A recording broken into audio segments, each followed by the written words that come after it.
Dennis, and for the next half hour, I'll be reading from Buffalo Rising on the Niagara Frontier Radio Reading Service.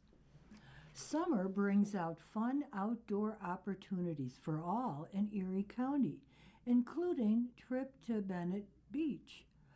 This is by our county executive, Mark Polenkars. As the relaxed days of summer continue here in Erie County, I remind you that the Erie County Park System is considered one of the finest in the country. I encourage everyone to spend some time reconnecting with nature in your own neighborhood by visiting one of the facilities made possible thanks to my administration's commitment to our community. One of my main goals when I first became county executive was to invest in our parks, forests, golf courses, campground, and beaches, which had become run down due to years of disinvestment.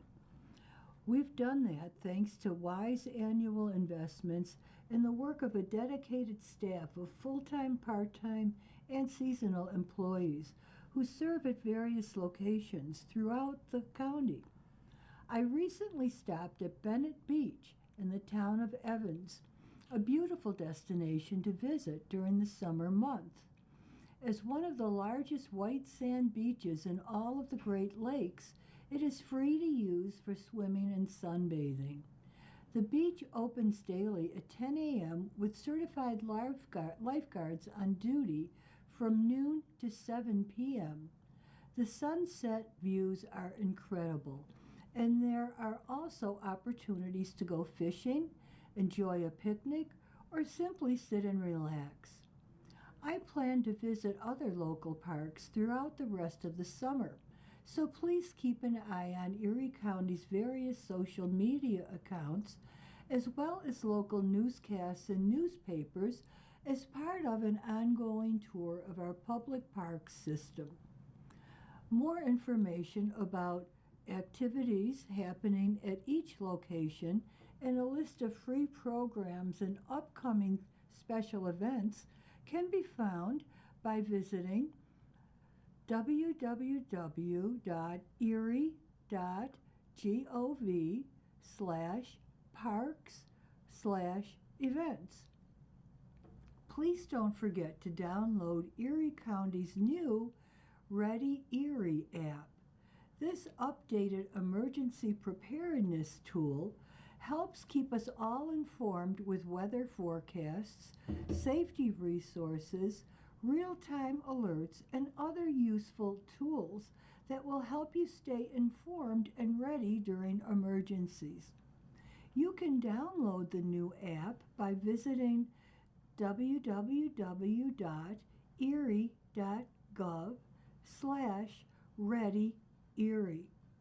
Erie County is currently accepting applications from eligible charitable organizations interested in being entered into a lottery for a chance to receive tickets and parking passes for an assigned Buffalo Bills home game at the new Highmark Stadium. The Erie County Hospitality Suite is an opportunity to recognize and support charitable local organizations that consistently serve our community by providing services and offering programs to residents. Using a lottery process makes this a fair and transparent opportunity for each applicant. Applications must be submitted by July 24th. So I urge administrators of eligible organizations to visit www.erie.gov/suites and apply online. If you need assistance with county services or want to share your opinion on a particular topic about county government, please contact my office by sending an email to county.executive@erie.gov or by calling 716-858-8500.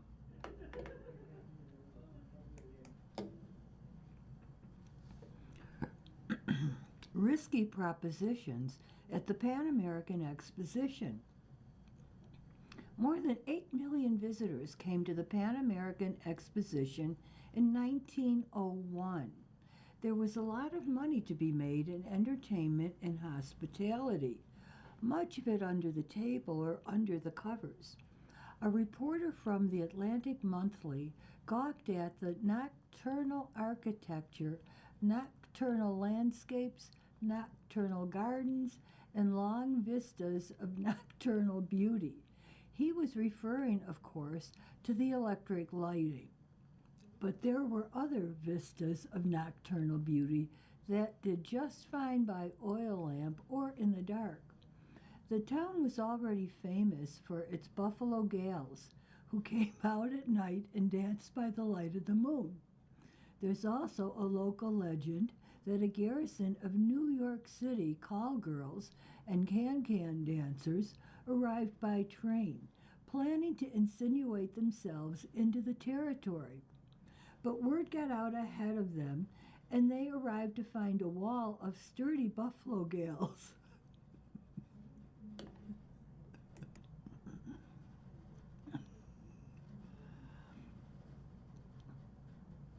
But word got out ahead of them, and they arrived to find a wall of sturdy Buffalo Gals with bricks, bats, and bottles, ready to defend their turf. Paracels don't do much under a heavy rain of cobblestones. The battle raged in the street for 8 hours, and the horse-drawn paddy wagon took 32 trips to the jail to quiet the riot.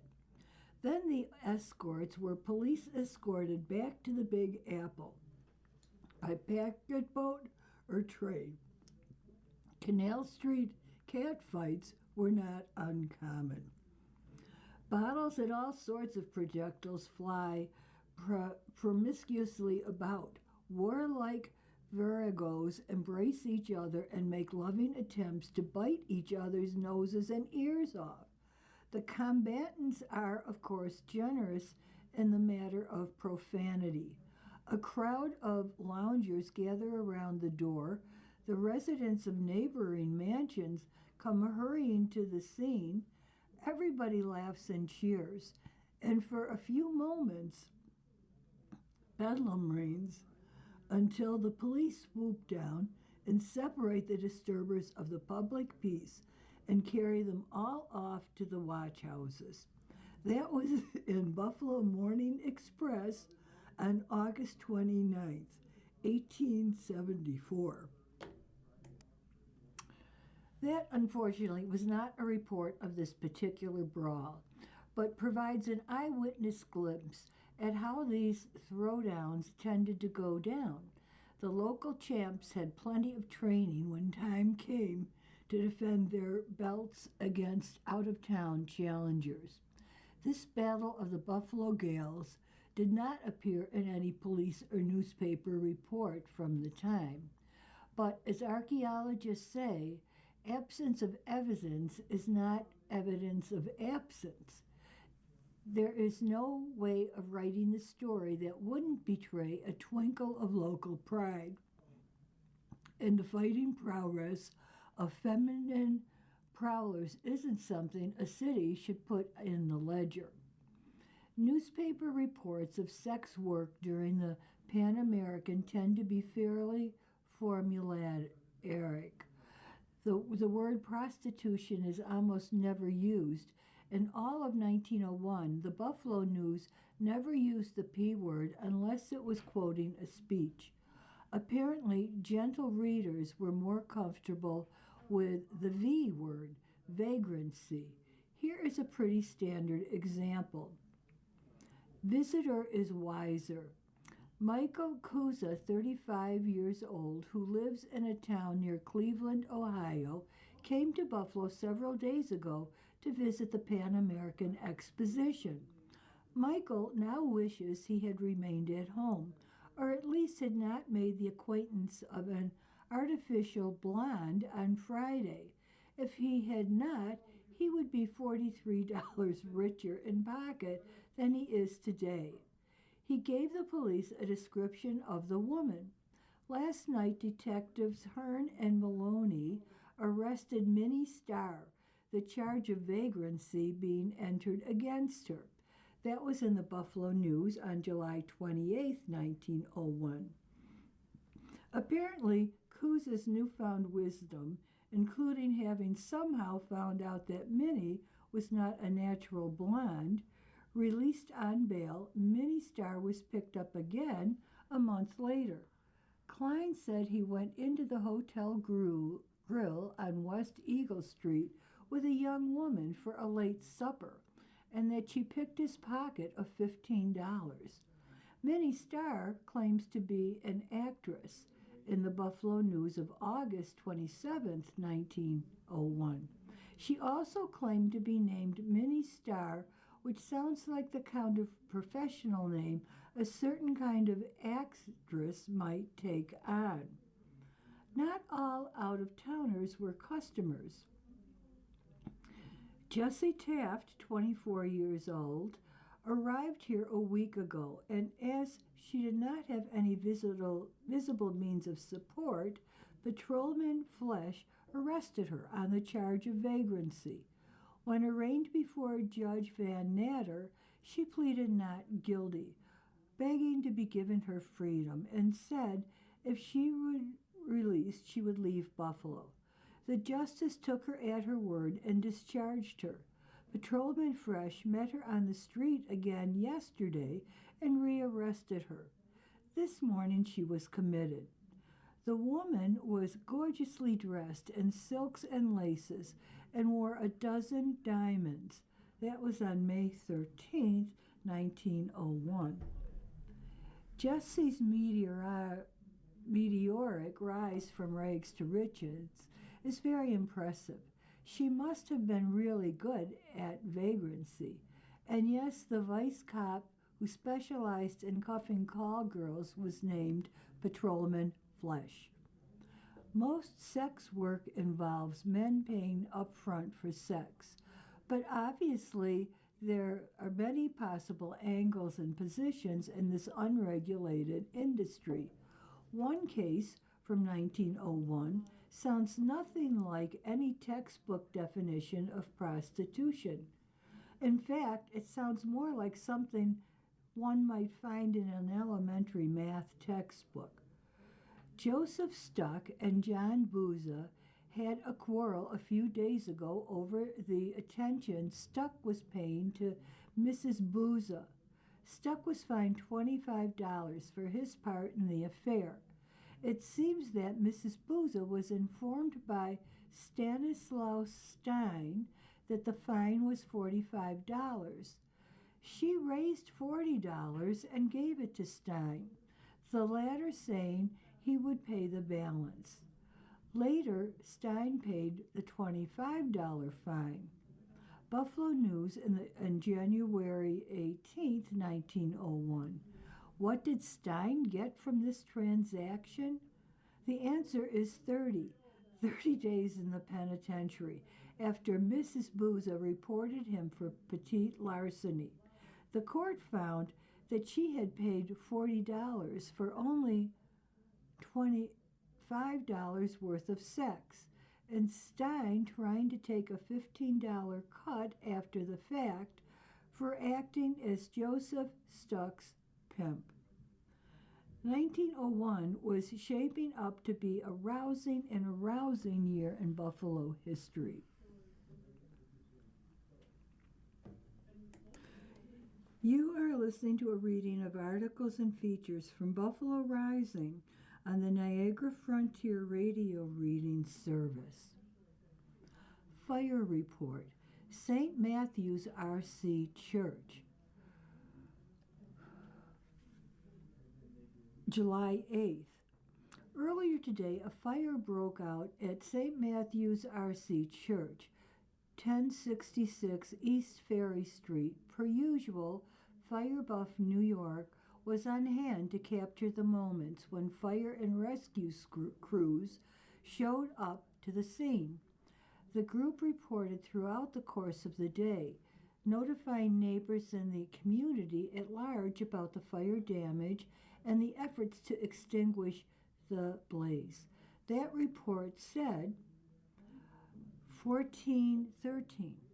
Engine 33 on location, reporting smoke showing from the second floor, requesting the balance of the assignment. 1420. Smoke showing from the number 4 side. 1424. Engine 3 and ladder 4 being sent as extra equipment. 1425. Fire on the first floor. Companies have water on the fire. 1429. Engine 21 and 22 being sent as additional equipment. 1441. Engine 28 sent as additional equipment. 1452. MCI rig requested to the scene. Rundown. 1066 East Ferry. Vacant 4-story church. Ordinary. Heavy fire on the first floor extended to the basement. Used 2.5 lines. 10,000 in damage to the building. 0 to the contents. Fire is under investigation. The fire, which broke out around 2:30 p.m., started on the first floor before making its way to the basement. The church, founded in 1908 to serve the neighborhood's growing German Catholic community, closed in 1993. It's been abandoned ever since. Big deal. HSBC expanding in Larkin District. HSBC is taking additional office space in the Larkin District, adding to its existing presence in the neighborhood at the Larkin U building. The new space is expected to open in early 2027 and reflects the bank's continued and deepening commitment to Western New York, where HSBC employs more than 1,000 people. Buffalo is home to teams serving clients across wealth management, private banking, and corporate and institutional banking, and serves as the dollar clearinghouse for HSBC's global network.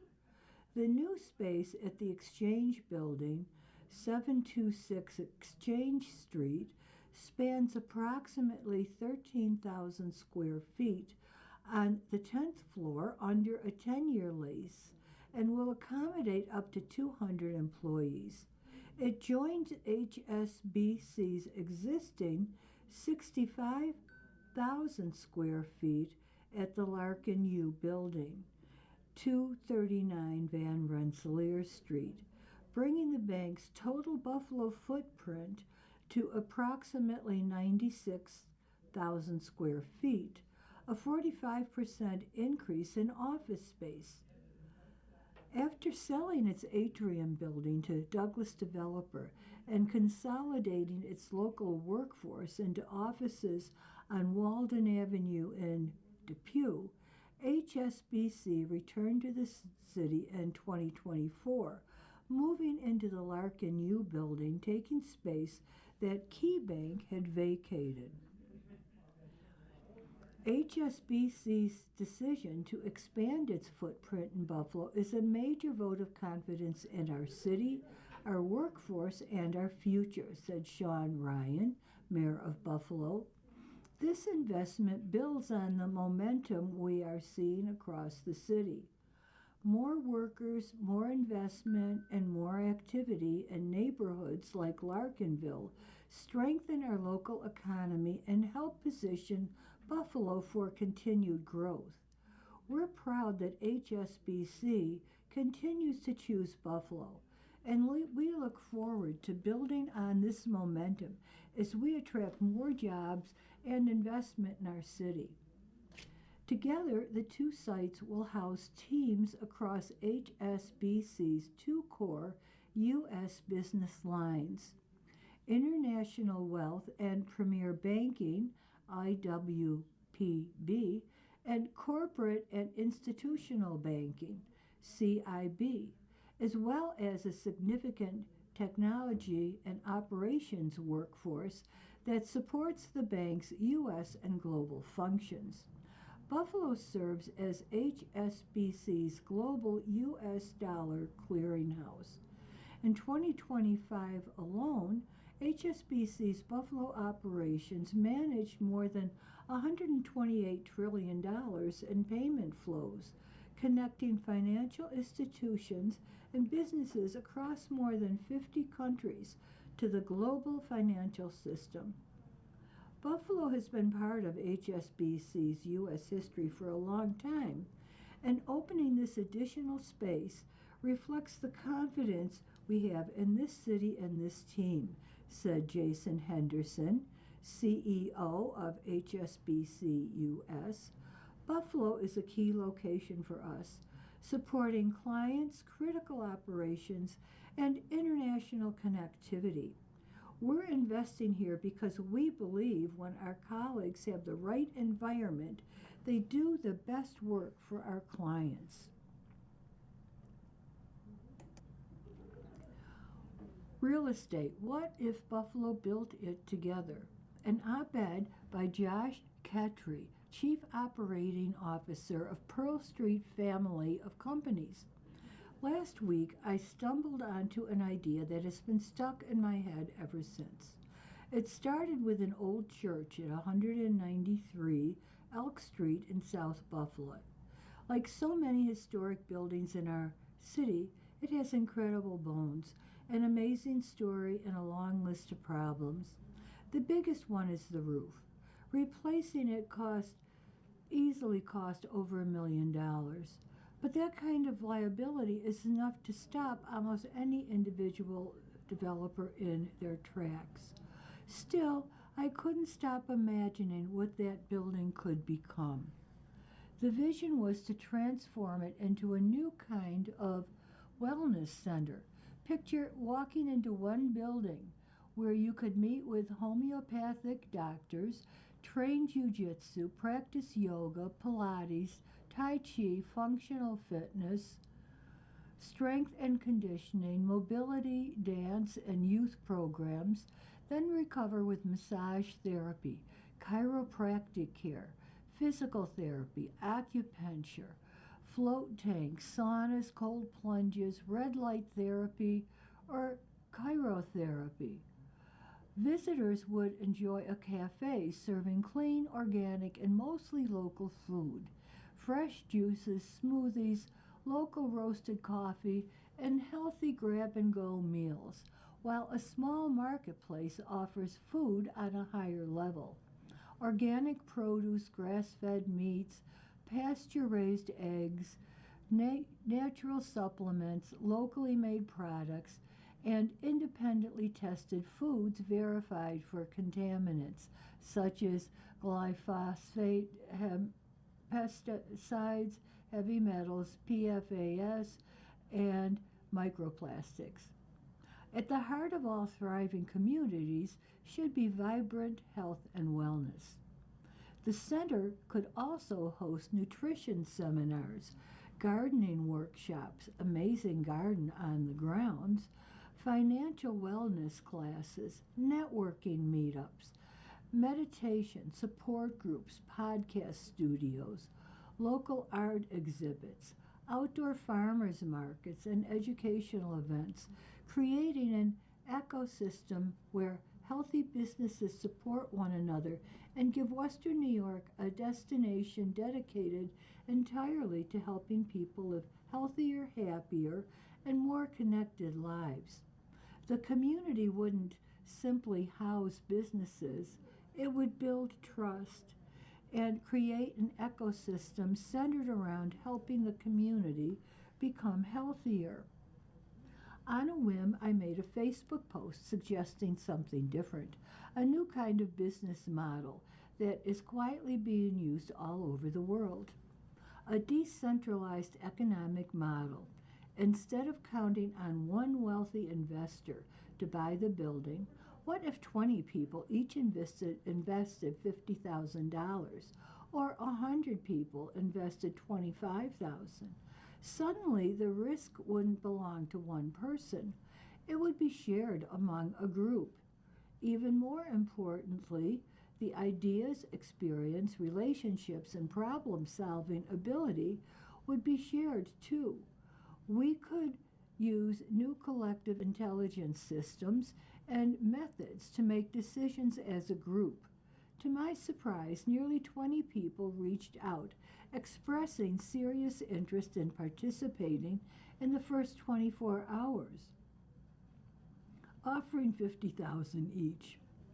Several established martial arts academy, a clean organic food company, and other businesses even contacted us about becoming tenants if the project moved forward. It made me wonder if we've been thinking about community investment all wrong. For generations, people pooled resources to build churches, schools, libraries, volunteer fire departments, and community organizations. Somewhere along the way, our system became corrupted and lost sight of the potential. Instead, we began assuming that every significant development project needed either a wealthy individual, centralized government, a large corporation, or Wall Street behind it. Today, technology gives us the opportunity to organize differently. Groups of people can communicate instantly, share ideas, evaluate opportunities together, and support projects they genuinely believe improve their communities. The exciting part isn't simply sharing the investments. It's sharing the advantages that come afterward. Imagine 1,000 members who all care about healthy living. When a new cafe opens, those 1,000 people become its first customers. Want us to carry something? We will. Tell us when a food truck launches, we all become its first supporters. When local businesses need marketing, hundreds of thousands of people voluntarily share their stories online because they help build them. The businesses support one another, operate by a new code of conduct we all agree to. We buy from one another and grow together, instead of isolated companies competing for attention. They become part of an ecosystem that benefits everyone involved. You have been listening to a reading of articles and features from Buffalo Rising. We read from Buffalo Rising on Fridays at 8:30 a.m. Your reader has been Janice. Thank you for listening. You're listening to the Niagara Frontier Radio Reading Service with broadcast studios at 1199 Harlem Road in Cheektowaga. Radio readings are broadcast 24 hours a day, every day, to area people who are blind or have a print disability. This year, our agency marks almost 40 years on the air with more than 300,000 hours of radio readings to those without sight. Our broadcast signal is provided at no charge for WNED. The Niagara Frontier Radio Reading Service website is nfradioreading.org. For more information, call 716-821-5555.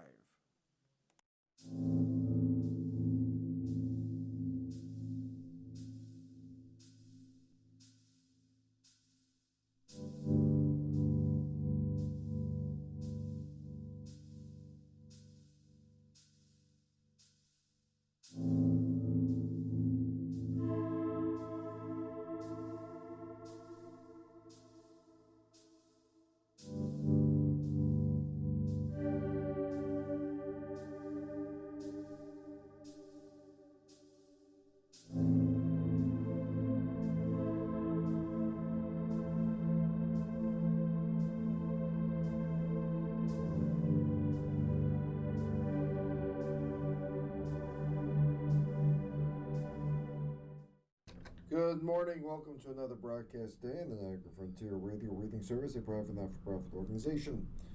As always, please feel free to contact us with your comments, suggestions, or any questions you may have. And please stay with us. Our read them all full news will be coming up in just a moment. And as I said, feel free to contact us with your comments, suggestions, or any questions.